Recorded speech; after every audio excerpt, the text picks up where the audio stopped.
Baik, bismillahirrahmanirrahim. Assalamualaikum warahmatullahi taala wabarakatuh. Waalaikumsalam. Innal hamdalillah wassalatu wassalamu ala Rasulillah wa ba'd. Kepada kedua tuan guru iaitu Profesor Emeritus Datuk Paduka Haji Mahmud Zuhdi Haji Abdul Majid dan juga mantan Prof Madya Dr. Muhammad Kamil Haji Abdul Majid yang saban minggu sanggup untuk memperuntukkan masa dan juga ruang dan pemikiran berkongsi dengan kami generasi atas talian, generasi dalam talian. Alhamdulillah jadinya khidmat itu al-ilmun yang tafa'u bih itu ada semualah insya-Allah. Baik. Jadi tajuk hari ini sebenarnya sudah beberapa kali kita bincang secara umum dan khusus. Cuma hari ini semacam mana yang saya brief kepada Tok Muk dan juga Dr. Kamil tadi, kita nak pergi kepada isu yang lebih fokus lah, iaitu lebih kepada kesediaan masyarakat kita dalam membincangkan isu-isu khilafiyah yang satu masa dahulu hanya dibincangkan di dalam dewan-dewan kuliah. Cuma hari ini melihat kepada dunia terbuka, globalisasi ini, dunia langit terbuka, maka isu-isu ini tidak lagi boleh disorok lah. Cannot swipe under the carpet, kata Mak Saleh.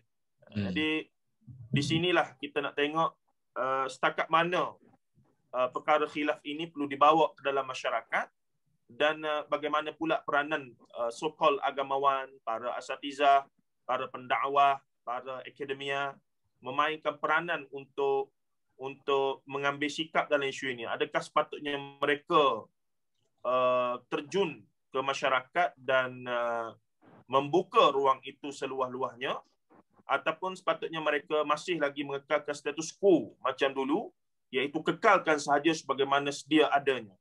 Jadi untuk mukaddimah ni anda baca dulu sedikit matan daripada usul yang ke-12 yang berbunyi wal bid'atul idafiyyatu wat tarkiyyatu wal iltizamu fil ibadatil mutlaqati khilafun fiqhiyyun likulli fihi ra'yuh wala ba'sa bitamhisil haqiqati bid-dalili wal burhan.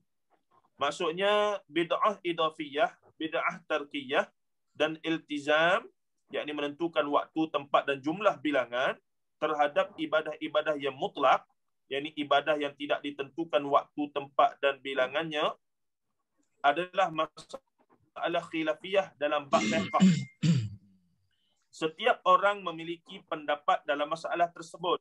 Namun, tidaklah mengapa jika dilakukan penelitian untuk sampai pada hakikatnya dengan dalil dan burhan, iaitu argumentasi ataupun kita kata hujah-hujah, burhan, keterangan-keterangan, dalil-dalil. Jadi sebab dia lebih pada fiqh hari ini, maka kita serah pada Tok Muk dululah. Kita serah pada Tok Muk dulu untuk membuka ruang premis perbincangan hari ini ke arah kita nak membina wacana dalam masyarakat itu, sama ada nak buka langsung ke ataupun nak sempitkan macam dulu. Apakah keperluan masyarakat online hari ini ni? Dipersilakan Tok Muk. Okey. Bismillahirrahmanirrahim. Pertama sekali kita kena bezakan antara masalah khilafiyah dengan masalah khilaf. Masalah khilafiyah ini ialah masalah-masalah di mana orang akan berbeza pendapat bagaimanapun. Dan perbezaan pendapat tu, wacana bagaimanapun, dia tidak akan selesai sampai ke akhirat, sampai ke kiamat. Itu bahasa saya. Maknanya, sebab macam satu perkara yang mengikut syariatnya, dia atas borderline, dalam grey area. Jadi setiap orang boleh memandang dari perspektif yang tersendiri dan yang mempunyai jawapan yang tersendiri. Itu kata-kata masalah khilafiyah. Jadi dalam usul-usul yang sebelum ni, dia kata kita tidak bolehlah berlarut-larut, duduk kelahi, dia marahnya kelahi dalam masalah khilafiyah. Tapi dalam ni dia kata, walau bagaimanapun kita boleh buka supaya orang berbincang. Kalau ada satu perbincangan yang agak berfaedah, maknanya mungkin sebabnya masalah-masalah khilafiyah ni, penentuan hukum semasa pada waktu itu banyak ditentukan oleh persekitaran. Jadi saya katakan Islam tu ada 3 faktor. Allah iaitu wahyu, manusia iaitu intelektual dan ilmu. Yang ketiganya alam sekitar, sekitar kita, alam maknanya persekitaran kita. Jadi di sini dari segi Allahnya, dari segi wahyunya dia sangat terbuka. Bagilah ada 15 pendapat pun, semua pendapat tu okey. Jadi kalau kita nak kelahi pun, kelahi berasaskan kepada sumber ketiga tadi. Maknanya sekarang ini kita kena ubah pendapat kita kerana persekitaran sudah berubah. Misalnya, katakanlah semaya tarawih, berapa rakaat? Jadi kalau dulu kita tak boleh nak kata sekarang ni sebab dunia kita sibuk, orang yang begini kena berlari-lari, kena berlari, maka kita kata afdal sikit-sikit lah. Tapi syaratnya kena tertib sebagainya. Benar-benar khilaf dia macam tu. Sedangkan satu lagi masalah khilaf ni, jadi ada beberapa pandangan tetapi boleh disettlekan sama nature dia boleh diselesaikan. Boleh diselesaikan. Mungkin pentafsiran yang berbeza boleh dibuat daripada Quran dan sebagainya, maka kita boleh strukturkan pemikiran itu ke arah satu jalan yang tertentu. Jadi kita kena faham antara khilaf, masalah khilaf atau masalah khilafiyah. Itu pembukaanlah. Baik, Doktor, kami ada tambahan untuk mukadimah kita ni. Apakah perlu dibuka dengan seluas-luasnya? Bismillahirrahmanirrahim. Dalam mukadimah ni saya nampak orang galak nak selisih pendapat. Orang suka sangat nak selisih pendapat sebab dia kata ada sandaran, iaitu ikhtilafu ummati rahmah. Jadi bolehlah mereka nak selisih pendapat sebab itu rahmat. Tapi kalau kita pergi kepada orang hadis, dia kata itu bukan hadis sebenarnya. Itu adalah kalam kata-kata tabi'in yang mengatakan ikhtilafu ashab Nabi itu rahmah. Kemudian daripada kata-kata tu, ulama-ulama pula mari kata khilaful a'immah rahmah. Dia khilaf rahmat tu ialah khilaf di kalangan imam-imam yang mereka ada pendapat dan mereka dasarkan kepada dalil-dalil syarak. Tapi kalau orang awam biasa ni berkhilaf melalui Facebook ke apa kan ni, dia bukan ikhtilaf tu, itu khilaf. Khilaf tu khilaf nizam, berlawan, berkelahi, berbalah. Dia berlawan dengan ikhtilaf. Jadi saya setuju tadi Datuk sebut khilaf lain, ikhtilaf lain. Yang tu pun kadang-kadang orang tak faham. Sebab khilaf tu tafarruq, pecah belah. Dan pecah belah ni nizam, membawa kepada furqah, azab. Tapi yang ikhtilaf tu dengan dalil masing-masing, dengan pendapat para mujtahid dan sebagainya, maka dia adalah sebagai satu rahmat. Yang ni nak jamak, yang ni tak nak jamak, yang ni nak qasar, tak nak qasar. Ayah pilih qasar jamak, dia buat khilaf, rahmat bagi dia. Yang nak buat tu rahmat bagi dia. Jadi di situ kita kena perhatikan betul-betul bahawa yang terbaik ialah ijtima' lah, tak ada khilaf lah. Sebab ijtima' tu apa ni? 118 19 zalil illa man rahima rabbuka. Mereka itu masih sentiasa kecuali mereka diberi rahmat oleh Allah. Mana ar-rahmah. Lagi kita kolektif pendapat yang berjamaah ijma' lebih baik. Tapi ada ikhtilaf di kalangan ulama, di kalangan orang yang berahlian. Maka orang-orang yang alim ni dia melihat dalil, dia akan berijtihad mentarjihkan pendapat yang ada dalil itu. Dan dia tak boleh nak mengambil menentukan sesuatu hukum.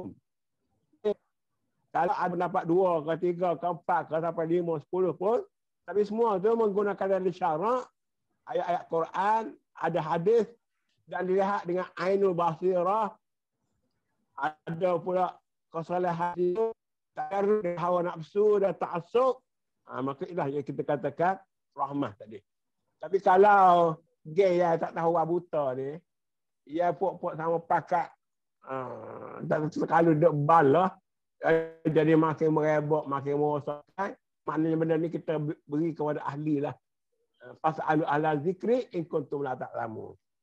Tak boleh kita nak buka seluas-luasnya. Tak boleh buka lah payah wudu ke tepi jalan. Wudu tu sedap di hotel orang makan sekarang ni. Tapi dengan cara hidangan itu dan sebagainya. Ada orang apa Facebook, dalam WhatsApp dan sebagainya akan memburuk dan memperandakan masyarakat. Allahuakbar. Nampak lain Dr. kami kurang lancar. Ada. Ke hak kita kurang lancar? Dia punya line. Tak tahu lah. Okey.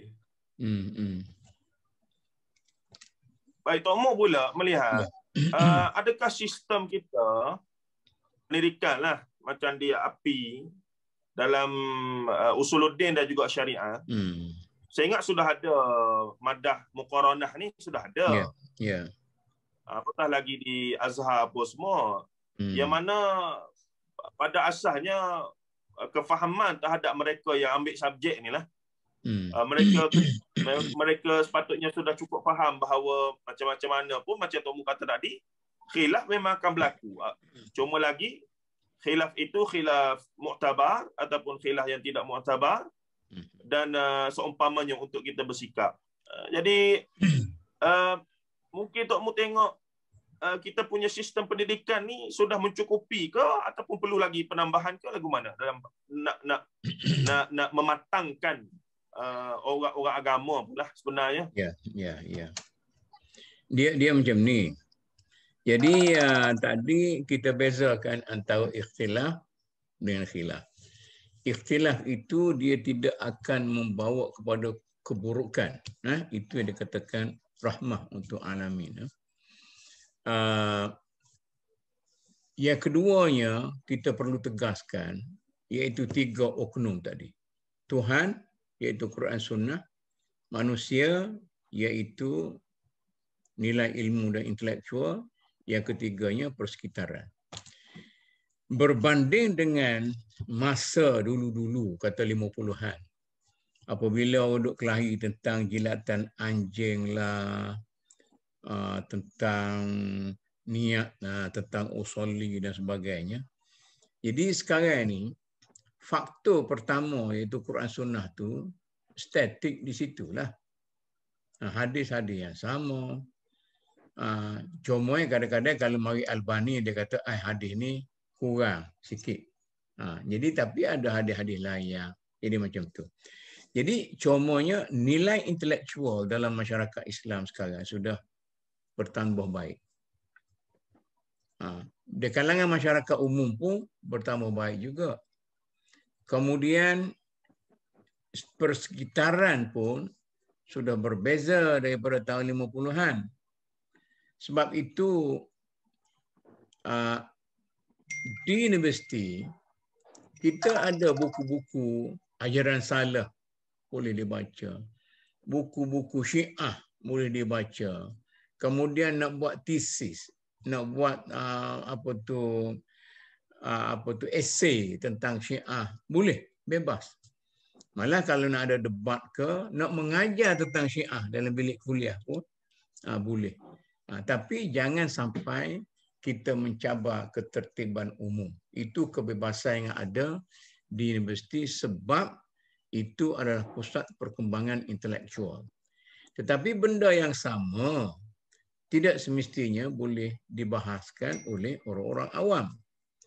Kerana mungkin orang-orang awam itu dia punya faktor kedua tadi iaitu nilai intelektualnya tidak sampai kepada peringkat. Tetapi tentu sekali lebih tinggi daripada orang awam tahun 50-an. Macam juga persekitaran. Persekitaran pula tidak membantu untuk kita pergi kepada hukum-hukum yang lebih advance, lebih sesuai dan sebagainya. Kerana persekitaran kita tidak menyokong, tidak mendukung benda-benda macam itu. Tapi sekarang oleh kerana persekitarannya dah kemudahan jalan raya ada, begini ada dan sebagainya. Katalah kita nak tafsir 2 marhalah. Macam dulu lainlah. Sekarang ni kalau kita tafsir lain sikit, 2 marhalah tu dia kata dulunya 2 marhalah tu pergi balik dengan unta boleh pergi balik pada hari yang sama. Maka kita kata sekarang ni 2 marhalah tu sekian berasaskan kepada persekitaran iaitu jalan raya kita dah cepat mana boleh balik hari. Ataupun dulu tak boleh kata macam tu sebab jalan raya tu lain lagi. Itu kita boleh pergi ke mana. Jadi oleh kerana itu, kebebasan untuk berikhtilaf itu lebih luas dan lebih terbuka berbanding dengan zaman tuan-tuan guru kita zaman dulu. Jadi tuan guru kita zaman dulu, kalau dia buka ikhtilaf tu, dia kelahi 20 dengan 11 tu, 20 dengan 9, 8 tarawih tu, sampai berkatak-katak bertumbuk-tumbuk sekarang ni orang tak kelahi dah. Nak buat 8, nak buat 11, nak buat 20. Sebab aspek intelektual sudah berkembang. Jadi begitulah kita boleh memikirkan. Kalau pandangan Qaradawi itu sekarang, orang kata dia ni pandangan-pandangan Zahiri lah ni, Wahabi, Zahiri dan sebagainya. Tapi sekarang ni Qaradawi masih lagi diterima sebagai orang Sunni yang multazim. Sebab ada perkembangan dari segi infrastruktur berpendapat. Jadi oleh kerana itu jangan kita kata kalau orang universiti diberi kebebasan untuk berbincang tentang pandangan Kasim Ahmad, tidak semestinya orang kampung boleh bincang. Atau berbincang mengajar tentang ajaran salah sekian, Qadariyah, Ahmadiyah sebagainya. Tidak mesti orang kampung boleh debat masalah-masalah seperti ini. Mesti mengikut kadar intelektual masing-masing dan persekitaran yang mereka hayati masing-masing. Itu yang pendapat saya, sebab itu saya cuba kemukakan 3 faktor tadi. Dr. kami ada pandangan dari sudut pengalaman orang Arab lah. Kita rasa kita di Malaysia ni khilaf ataupun ikhtilaf yang berlaku itu macam belum capai tahap yang mematangkan masyarakat lah. Tapi di belah negara Arab tengoknya teruk juga. Kata kami ada pengalaman tak masa duduk Mesir dulu?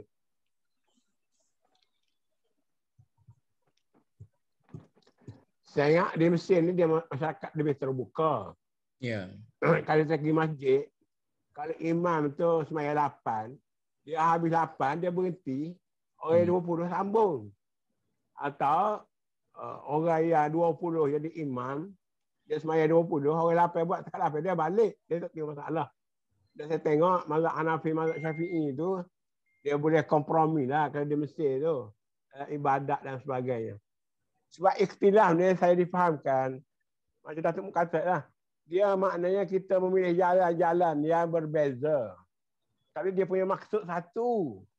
Tapi kalau yang khilaf tu, maksudnya lain, jalannya lain, itu menimbulkan perbalahan.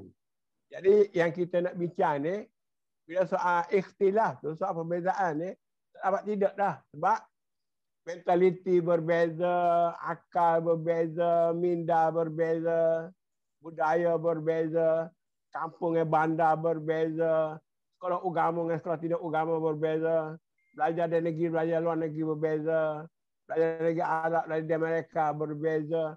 Jadi perbezaan ini dengan sendirinya boleh pilihlah jalan mana yang dia nak ikut, asalkan masih dalam rel syarak berdasar pada Quran, berdasar kepada hadis dan sebagainya. Tapi kalau tu saya katakan tadi, kalau orang awam lah yang tak ada asas yang cukup, janganlah pandai-pandai kita nak takut menjadi bid'ah, menjadi rekaan agama. Misal saya banyak masa Datuk sebut tadi, Kasih Ahmad. Saya terkejut baca Kasih Ahmad punya biografi tu. Dia kata satu ayat Quran tu Nabi Muhammad tambah. Ayat Nabi Quran tu. Ya, ayat saya kita duk baca, duk amal tu. Nabi Muhammad tambah dia tu. Jadi seolah-olah Quran yang kita ada ni, Nabi Muhammad semasa tambah. Sama juga dia kata, akidah bahaya. Akidah Quran, asyhadu an la ilaha illallah. Belum tambah asyhadu anna Muhammadar Rasulullah. Itu apa ni? Biografi pemberontak Kasih Ahmad.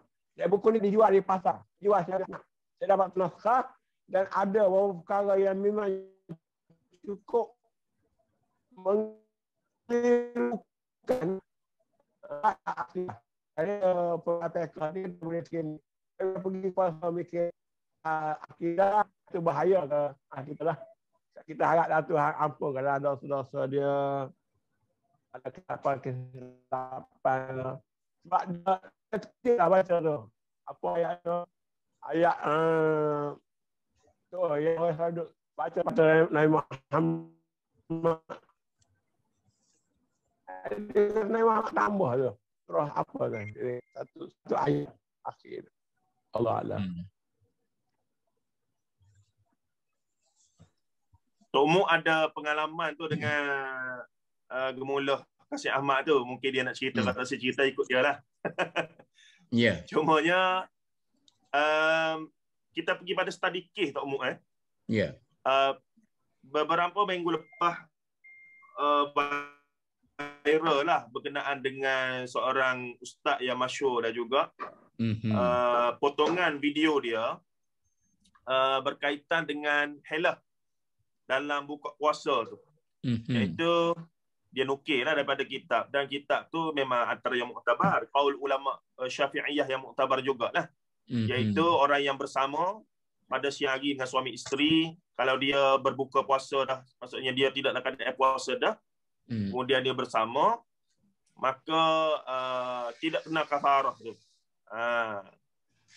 Maka bahasa dia masa itu dia seakan mengesyorkan, jadi mana-mana anak-anak muda yang tak tahan sangat baru kahwin sebab puasa, maka kalau nak bersama pun pergi buka puasa dulu, minum air dulu, batalkan puasa dulu, barulah bersama.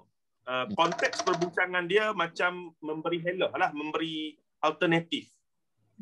Yang anda faham secara peribadi, perbincangan ulama asal itu, Ibnu Hajar Haythami tak silap anda, kalaulah orang tu memang tak puasa dah, memang dia tak puasa, memang dia dalam keadaan yang sudah terbatal puasa ke, memang tak puasa ke, tapi kemudian dia pergi bersama dengan isteri dia, maka apa keadaan dia ketika itu? Maka Ibnu Hajar Haythami jawab, orang macam ni tak kena kafarah lah, sebab dia tak puasa dah.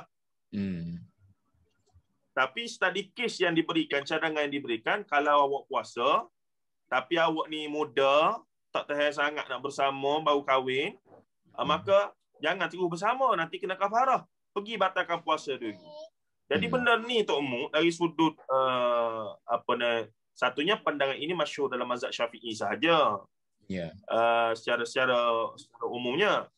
Kemudian konteks kita sebagai pendakwah ni sebarkan pada masyarakat. Adakah itu bahasa yang betul? Kerana kita melihat dia macam mengajar masyarakat untuk berhelah. Itu. Jadi mungkin Tok Mu ada pandangan sendiri dalam bab ni. Dia beginilah.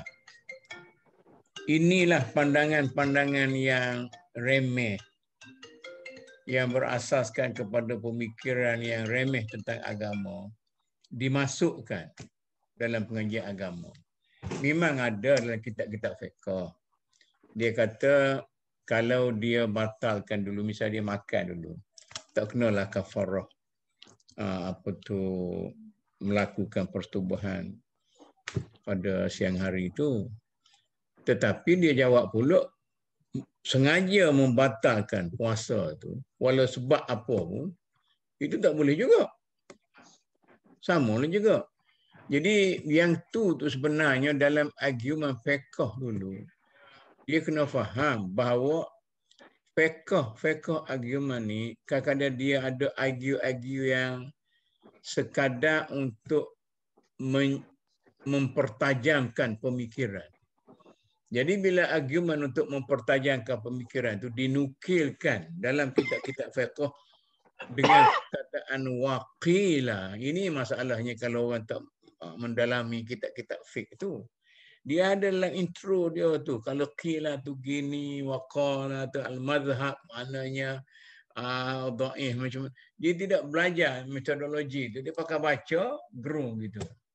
Jadi dari segi dakwahnya janganlah sekali-sekali kita ini orang panggil mempermain-mainkan agama tu. Tak boleh.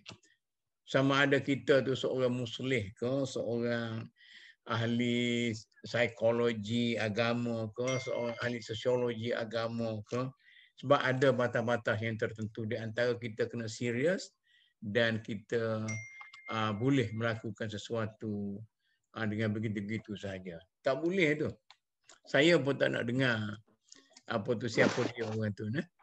Jadi nak balik kepada Kasih Ahmad, inilah perangai dia. Dia tidak meletakkan batas-batas tertentu dalam dia punya argument tentang hal-hal agama. Dia tak nak letak langsung dari segi dogmatik. Mana bagi dia ni, dalam agama ni tidak ada dogmatik langsung. Jadi bila tidak ada dogmatik, semuanya boleh dibahas melalui logik dan sebagainya. Terutama sekali dia menggunakan metod antropologi untuk mentafsirkan syariah. Itu yang tak betul. Jadi orang menggunakan metod lain untuk mentafsirkan lain. Allah, susahlah macam tu. Jadi itu yang menjadi masalah tu. Sebab tu, macam Dr. Kamil kata tadi, dia sampailah pada kesimpulan-kesimpulan yang kelihatannya bodoh dan tidak bertanggungjawab. Jadi Islam ni, dia ada aspek dogmatik itu mesti ada, walaupun dalam hal-hal yang sangat terbuka, tak sangat akli, sangat akli, maknanya ada di situ. Jadi oleh kerana itu kita mintalah nasihat kepada masyarakat kita supaya kita beriltizam dengan hal-hal agama ini sampai dia kata peganglah dengan gigi apa tu dia panggil gaham kamu yang ini jangan main-main hal agama. Jadi kalau dalam hal nawajizikum abdu bin nawajiz itu masalah-masalahnya. Jadi kesianlah kepada orang awam yang senang keliru. Itulah keluarnya Qadiani, itulah keluar Ahmadiyah, keluarlah apa-apa mazhab-mazhab yang salah berasaskan daripada agitasi yang melampau. Dr. Kamil, sepengalaman Ustaz, kesesatan ni berlaku berpunca daripada amalan dulu ke iktiqad dulu? Maksudnya mereka terikut-ikut amalan yang bersifat bid'ah tadi yang melampau dan akhirnya barulah tukar akidah, ataupun dia mari dengan i'tiqad dulu barulah terikut-ikut dengan amalan tu. Yang mana yang dulu tu? Kalau Dr. Kamil boleh respon. Ada sejarah pemikiran. Dia mula dengan amalan dulu. Misal kelahiran Mu'tazilah, Qadariyah, Jabariyah tu, dia pada masa tu, ambil saya contoh lah. Pada masa tu, bila kerajaan Amariyah naik, dia nak paksa orang ni ikut dia, taat kepada mereka. Jadi mereka mengatakan Jabariyah, majbur. Bila majbur tu mana kita kena ikut lah. Jadi penentang-penentang pula kata, tak, Qadariyah. Qadariyah mana kita ada pilihan, kita punya akal, kita guna. Jadi berbalah tu, pasal masing-masing tu tindakannya untuk menyokong ataupun untuk menentang kerajaan yang ada. Lepas tu mari pula Murji'ah. Murji'ah tu golongan ketiga pula. Ikut mula. Aku nak tengok di akhirat esok lah. Murji'nya. Jadi akhir sekali amalan tu dia kata tak terikat dengan iman dan sebagainya. Tapi Tuhan menentukan esok. Murji' irja'. Itu serah Tuhan esok lah.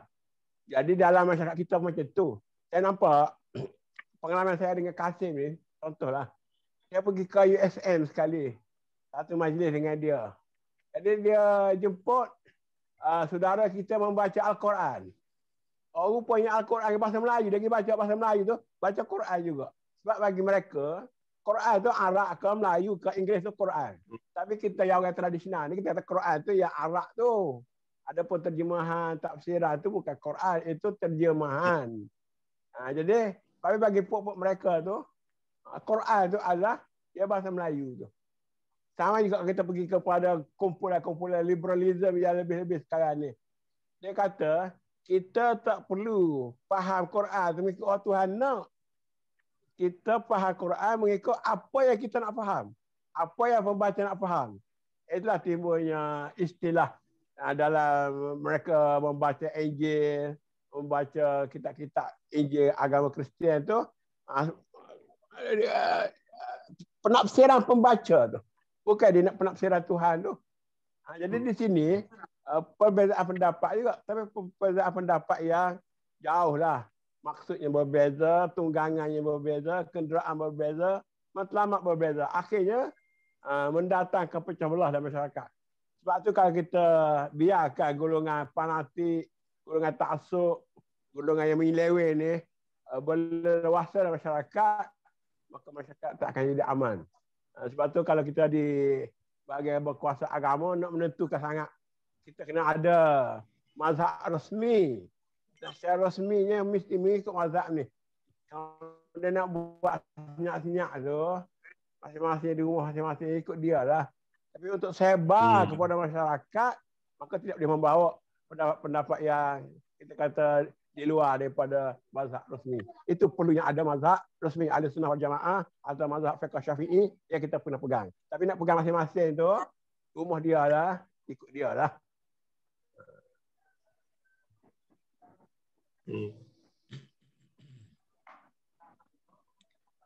Tok Mo, saya melihat yang menjadi masalah yang orang yang sedikit belajar macam kita ni adalah kita tak nak masyarakat terkongkong dalam yang dinamakan sebagai muqallid amma itu, taklid buta. Yang akhirnya membawa kepada ta'assub dan fanatism itu yang terbukti sepanjang sejarah memang akan menyebabkan banyak masalah. Jadi golongan yang dinamakan mujtahid, mujaddid, muslih ni cuba nak buka ruang itu kerana contoh dalam alam Melayu kita ni banyak perkara-perkara yang bukan qaul mu'tabar pun daripada mazhab Syafi'i ataupun ulama Syafi'iyah telah diangkat sebagai qaul rasmi dan juga sebagai contohnya aliran dinisbahkan sebagai mazhab Syafi'i. Maka di sinilah golongan yang mengaji sikit bidang hadis, bidang muqaranah ni sepatutnya kita mengajak masyarakat kepada yang lebih kuat antara afdal dan mafdul, antara yang aula dengan yang tidak aula tu. Jadi contohlah kalau kita atas tadi kesnya sapu muka selepas bagi salam. Kalau tengok kitab-kitab muktabar yang lebih besar dalam mazhab Syafi'i, contoh Al-Majmu' Syarah Al-Bazzar, Imam Nawawi sendiri pun saya tak bincang benda tu. Tetapi dalam masa yang sama, Imam Nawawi memasukkan hadis sapu muka tu dalam kitab dia, iaitu Al-Adhkar. Al-Adhkar. Sedangkan masa Imam Nawawi masukkan tu pun dia pun dah jelaskan bagi isyarat bahawa hadis tu hadis dhaif yang tidak sampai lah tahap yang kuat. Tapi hadis itulah yang telah dinukilkan oleh sebahagian ulama Nusantara untuk dijadikan asas dalam kitab mereka bahawa lepas daripada bagi salam taslim adanya amalan sapu muka. Jadi di situlah saya tengok pertembungan lah antara golongan yang nak bawa kepada lebih dekat dengan sunnah pada pandangan mereka, iaitu lebih afdal, lebih aula, dengan yang tradisional dah ada dalam kitab Muniatul Musalli lagu tu, maka kita kekallah lagu tu. Jadi Tok Mu ada pandangan Tok untuk kita meleraikan. Pada saya ni ikhtilaf lagi, ni bukan khilaf lah. Ikhtilaf. Ya. Masih ikhtilaf lah. Itu dalam minggu lepas saya timbulkan sapu muka tu bukan kerana hadis tu. Sapu muka tu kerana hikmahnya nak buang debu-debu daripada muka kita dan sebagainya. Jadi bila orang mempertikaikan masalah tu, mungkinlah dia kata apa faedahnya, sebab ada sebab persekitarannya, sebab sekarang ni mana ada debu lagi dalam masjid tu. Tak ada debu dah. Jadi di situlah yang setiap orang memandang daripada angle yang tersendiri tu.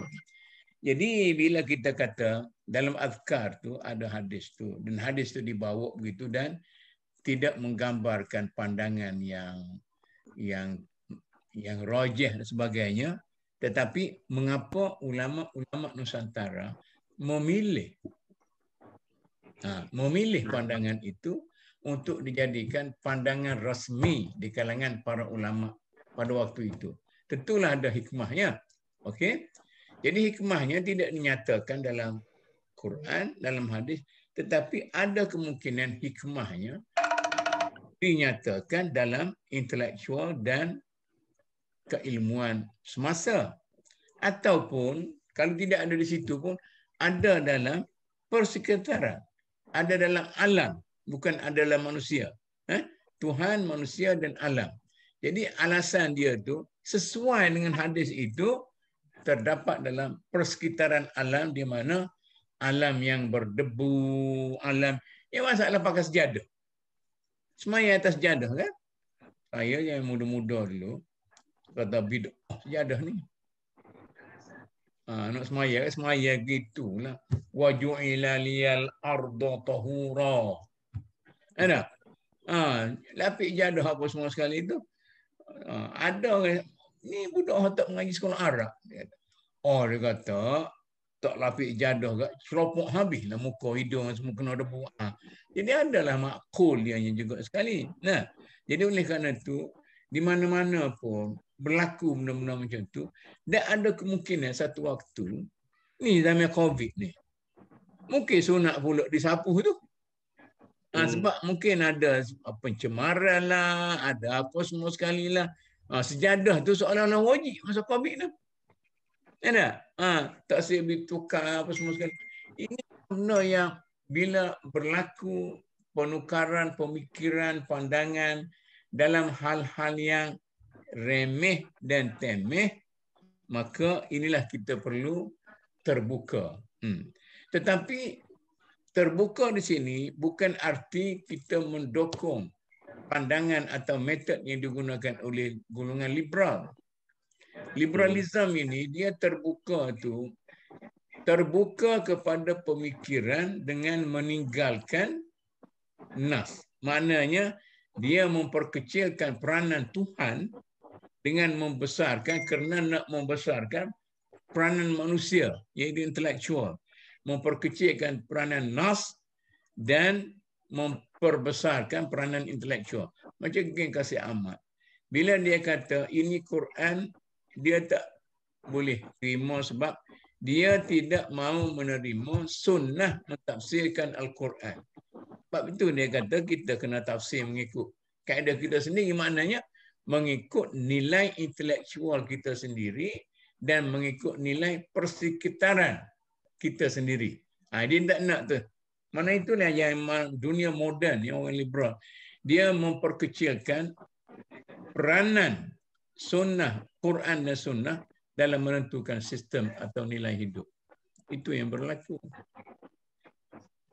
Dr. Kamil ada pandangan kalau kita kata telekung pun saya ingat termasuk kearifan lokal lah. Yang ni kalau kita tengok wanita-wanita Muslim dari negara lain tidak ada pakaian khas untuk solat tu.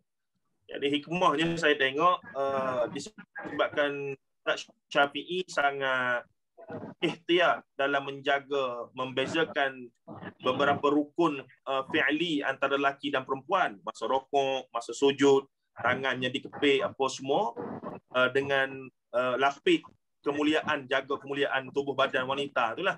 Jadi bila sampai ke alam Melayu, telekung ni jadi dicipta dan untuk tujuan tersebut, yakni bila pakai telekung ni beres lah dari sudut benda-benda yang tadi tu berbanding dengan Arab yang lebih terbuka.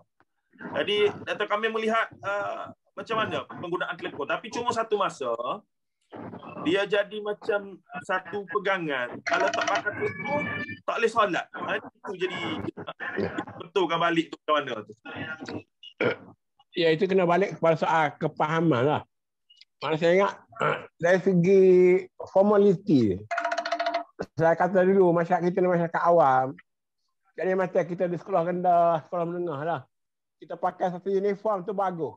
Nampak keseragaman dan nampak elok lah. Tetapi menyebabkan kawan saya berada di Nepuri tu pun, dia pergi Kota Baru, dia tak nak semayang. 14 agama dah tu. Pasal tak ada kain. Sampai begitu sekali. Tak boleh semayang yang keluarnya apa ni. Setelah agama dah tu. Tahun 70 tu. Tapi orang kita juga, kalau perempuan tadi, bila tak nak telekung pun tak nak semayang, jadi masalah. Atau telekung tu dia satu sepanjang hidup dia. Jadi putih pun dia dah jadi hitam, jadi apa semua sekali. Tapi kalau kita buka kepada sekarang ni, dalam setelah kita sekarang ni, dengan baju kurung yang besar, dengan tudung yang sebagainya, dia tak pakai telekung dah, ada semayang begitu pun, lebih baik juga. Jadi ini bergantung kepada perkembangan masyarakat. Jangan jadi nak tukar syariat sudahlah.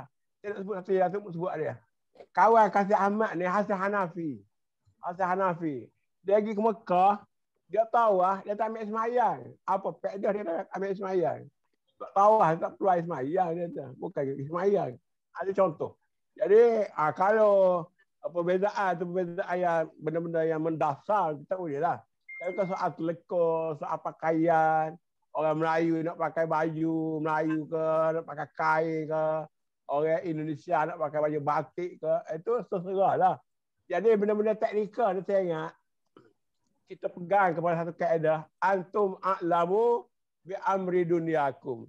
Benda-benda teknikal tu dia tak pergi soal prinsip tu. Soal teknikal ni, kamu lebih tahu, kamu lebih selesa, kamu lebih apa-apa sekali. Kita saya sendirilah. Hari nak pakai kepiah, pakai kepiah. Pergi masjid, pergi surau, kepiah. Di rumah kadang-kadang tak pakai kepiah. Pasal di rumah selesa tak pakai kepiah, katakanlah. Maknanya kita ada pilihan lah. Ini katakan Rahmat tadi. Tapi kalau tak ada kepiah, tak ada semayang. Ataupun buka kepiah, tak usah semayang. Ada masalah. Jadi sebab itu kita balik kepada soal bukan teknikal. Bukan teknikal ni, kita lebih tahu. Setiap orang, bukan mazhab saja. Setiap orang ada dia punya keselesaan sendiri. Misalnya saya. Tok dengan Ustaz Kamil tak kepiah tu. Saya kalau katalah hari tu bangun lewat sikit. Bangun lewat sikit hari tu. Tak baca kunut dah. Nak subuh tu. Baca kunut nanti langgar waktu pula. Baiklah kita siap awal.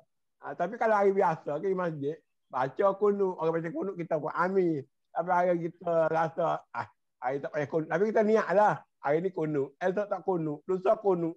Apa sadahnya? Dan sekat-sekat tua ni, sekat sakit lutut ni, betul lah. Semaya sunat, duduk atas kursi. Tapi kadang-kadang semaya wajib pun dah penat sangat. Duduk juga. Ya, Tuhan pun tahu dah. Tuhan lebih tahu. Tuhan lebih tahu. Ni puasa ni 2 hari dah buka ni. Hari tu dia tarik 3 kilo orang letih dia mudah perut. Saya bukan Tuhan tahu. Bukan puasa lah. Dia budak-budak nas pergi buat air Milo apa minum lah. Jadi orang puasa 15 hari, saya baru puasa 13 hari. Dan saya kata saya qada. Saya tua dah, sakit dah. Bayar fidyah dah 14 riyal ke. Fidyah budak dah sekarang ni masih harga zakat juga. Kalau kita makan beras hacur RM3. Makan beras mewah sikit 14. Makan beras mewah benar RM21. Dan ni banyak agama pun dapat pendapat saya banyak. Sebab ramai orang makan beras bagus. Perbahasan yang boleh kita pergi mari dah. Yuridullahu bikumul yusra wala yurid bikumul usra. Agama tu mudah. Inna dina yusrun. Dia nak tambah sikit lah. Agama sebenarnya, Islam ni dia campur antara kuantitatif dengan kualitatif. Masalah orang kitanya, dia terlampau kuantitatif sangat. Itu yang masalah tu. Jadi kualitatif tu yang banyak yang menentukan bahawa nilai keagamaan kita tu sebab tu. Kalau nak sambung tu kan. Nah, jadi seorang perempuan masuk neraka kerana dikurung kucing tak bagi makan. Masuk neraka. Seorang perempuan juga, dia lalu kepada pasir, dia tengok anjing dahaga, dia bagi air ke anjing tu, dia masuk syurga. Tidakkah pelik tu dari segi kuantitatif? Nah. Jadi dari segi kuantitatif tu, tapi sebenarnya kualitatif tu dari segi keikhlasan kepada Allah, mukhlishina lahuddin. Sebab tu dia kata wa ma umiru illa liya'budullah. Jadi tetapi kadang-kadang manakala kita kata yang sebenarnya segala gerak-geri kita duk forum ni pun dia ibadat lah ni. Nah, ibadat lah. Tapi bila kita kata macam tu, marilah ajaran-ajaran yang salah, pokok ilmu laduni tu tak payah semayan lah. Sebab semua dah ibadat. Jadi ini soalnya sama ada bagaimanapun keterlaluan. Jadi kalau kita katakan terlampau kuantitatif, maknanya menafi langsung soal-soal kualitatif tu.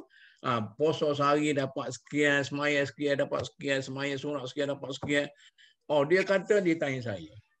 Dia kata, nak semaya gapo lagi sunat? Apa? Semaya banyak jenis sunat. Dia kata, saya semaya belakang tu. Sunat, semaya, sunat, begini, semaya. Lepas tu saya kata, semaya sunat sajalah. Dia terkejut. Lagu mana sunat saja? Dia mesti ada nama sunat ni, apa pahala sikit-sikit. Jadi inilah benda-benda yang kita nak kepada masyarakat kita supaya ada balance sikitlah. Ada balance dalam menentukan subjektif, objektif dan sebagainya. Dari segi beragama itu. Barulah dia panggil istiqamah. Itulah. Alhamdulillah, ana melihat perkembangan mutakhir ni kalau di bandar-bandar tu sudah sangat terbuka dalam isu ni. Contohnya semayang kita berhenti semayang di RNR lah. Ana usimna kan. Waktu maghrib dengan waktu subuh. Waktu asar. Kalau tu imam tu jenis yang naik waktu maghrib lah paling kritikalnya. Kita nak buka puasa lagi. Pastinya nak semayang. Dia kalau boleh tu imam yang agak old school ni. Dia wiridnya, dia berdoa panjangnya, jadi kita pun jadi air. Ada peristiwa cuba, kalau kata berti tu. Ustaz, ada peristiwa sebenar berlaku pada ana. Satu pagi tu sembahyang subuh di KLI tu lah. KLI dulu. KLI Purah tu. Pagi tu saya nak pergi ke Brunei. Jadi pagi Jumaat. Bagi Jumaat ni dia orang baca panjang. Jadi sayanya kapal terbang konek ke kena naik ke. Jadi saya semaya akhir saya kena mau parakah. Pasal ujung dah saya parakah tu sudah pergi tu. Tak mahu nak kata pintu dah. Kapal terbang pun. Maknanya kan kita ikut dia ikut apa ni kunut dia apa sebagainya lepas kapal terbang itu. Ni kita betul-betul berlaku. Ana pun ada pengalaman di Kelair tu. Jadi orang depan kita ni, kita pergi tu dia dah ada jemaah yang pertama, ramai sangat orang Ya. Jadi macam tadi lah, dengan panjangnya baca apa semua wirid tak tinggal satu pun. Ya. Jadi Ana pun ada taklih ni. Jadi kita standby, bila dia siap saja, Ana tunggu naik jadi imam lah. Jadi bila kita naik jadi imam ni, kita bagi salam, Assalamualaikum, kita bangun tu. Ya. Maka Ana hambak pula jemaah. Ana kata siapa yang sudah habis, sila keluar sekarang. Orang lain ramai lagi kat luar. Jadi Betul. dia tak boleh nak faham, kata dia nak wirid tu sambil berjalan pun dia boleh wirid. Astagfirullah, Allahumma antasalam. Dia fikir kena duduk situ. Jadi benda-benda begitulah, walaupun kecil, tapi ada keadaan-keadaan yang memerlukan. Macam benda-benda tadi tu, kalau Tok Mu membahagikan antara Tuhan, manusia dan alam. Jadi isu yang keduanya adalah, selain kita jaga dengan Tuhan, kita pun kena jaga hak orang lain. Muamalah kita dengan orang lain. Hak orang lain tu kita kadang-kadang, kita fikir kita lepas dengan Allah, maka orang lain ikut dia. Itulah faktor Jadi mungkin manusia. Tok Mu boleh bagi inilah penutup untuk kita pada hari ini. Ya. Ya, saya tutup dulu. Lepas tu kami lah. Ya. Dia ginilah, bila soal-soal khilaf ni, maknanya dalam hal-hal yang bukan asas dalam agama Islam, terutama sekali bila ada wurud hadis ke Quran ke yang kita katakan yang jelas dan yang ketat pentafsiran dia, kita kena pastikan bahawa Quran itu diutamakan daripada apa saja perkara lain. Sama ada berlaku perubahan dalam kalangan manusia atau persekitaran, tetapi apa yang diarahkan oleh Al-Quran itu terang, maka kita kena ikut dia walau bagaimanapun. Orang Arab kata insya-Allah ta'mar wala takhrab. Kena ikut. Tetapi kalau dalam keadaan Al-Quran itu agak terbuka dan terbuka kepada berbagai-bagai pentafsiran dan sebagainya, barulah kita boleh memperluaskan faktor manusia tadi. Begitu juga faktor alam sekitar dan sebagainya. Kemudian kalau bila kita berbeza pendapat antara satu sama lain, janganlah pula kita duduk berlarut-larut. Ini masalahnya. Jadi berlarut-larut, lagi mau tengik, orang Kelantan kata, kita nak membahaskan, mempertahankan. Saya ingat kita punya attitude. Katalah misalnya kita sendiri lah kan. Orang kata, apa Ustaz? Maksudnya, tak faham. Sebenarnya bila kita makin tua, makin berisi. Jadi bila makin tua ni, kita sedap nak dengar pandangan orang daripada kita nak bagi pendapat kita. Dulu tak. Belum apa-apa lagi, akak tangan nak bagi. Tak faham dan masalah lagi sudah nak. Mana perangai-perangai itu hanya ada kepada orang yang sudah matang. Jadi oleh kerana itu, kepada rakan-rakan kita yang sedang naik dalam masyarakat, dalam ilmu, dalam kalangan ni, supaya lebih berhati-hati, supaya lebih matang apabila kita bercakap tentang agama, supaya kita tidaklah menekankan soal perasaan diri, hukum agama dan sebagainya. Itulah saya akhir di situlah, Ustaz. Baik, terima kasih pada Tok Mu. Ustaz Kamil, jika ada sedikit. Saya nak bagi satu kaedah kenapa menjadi pegangan ulama, iaitu antara sahihul manqul dengan sarihul maqul. Maknanya antara amalan kita ni, dia tidak akan berlaku pertentangan. Kalau hadis tu hadis atau ayat Quran yang betul-betul, yang sahih atau yang hasan, dengan akal dia betul-betul logik. Sama ada kalau akal tu logik, mungkin hadis tu tak ada salah. Misalnya hadis kita kata ikhtilaf ummati rahmah tu. Sayuti dikritik sebab bawa hadis tu. Sebab dia akan membawa implikasi, maknanya ijma' ummati tafarruq, ijma' ummati azab, furqah. Jadi makna kita kena pegang kaedah tu. Kalau betul-betul sama tulen, Quran baik, hadis baik dan nafsu akal fikir logik, maka dia tidak akan bertentangan. Ini banyak kitab-kitab yang ditulis oleh ulama-ulama yang menekankan perkara tersebut. Dan yang kedua saya rasa memanglah kita ambil Nabi lah. Nabi tu kalau untuk orang ramai, dia ambil jalan yang paling mudah. Aisaruha. Yang paling senang.